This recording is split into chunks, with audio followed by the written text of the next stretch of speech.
এই গাইস কি অবস্থা সবার? তো আমি সৈকত ব্লগের সৈকত।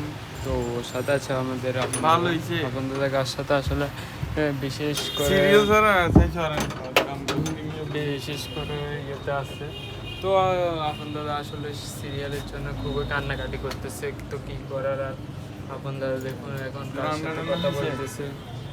তো রান্নার কথা জিজ্ঞেস করতেছে। তো গাইস আসলে মন মানসিক তো খারাপ। সে সকাল 8টায় এসেও যদি সিরিয়ালটা না পায়, একটা কাজ করছে প্রায় 850 টাকা। তো আসলে সে সকাল 8টা বাজে আসে, তো আবার দুপুর 2টা বাজে চলে যায়। তো আমরা আসি 10টা বাজে, রাতের পুরো গার্লস স্কুলের গেট আর 11টা বাজে আমাদের বেজে যায়। দোকান সামনাসামনি। তো আমরা আসলে হ্যাঁ। বেলা ডিউটি করে, হ্যাঁ। তো এই জন্য আর কি আপনাদের মন খারাপ, হ্যাঁ। আজকে কাজ করতে পারে না। আমাদেরটা হচ্ছে পুরো গার্লস এটা আর স্কুল কি। আছে না, গার্লস তখন না স্কুলের ও রাস্তার কথা ওই পার আর বলতেছে। এই পার।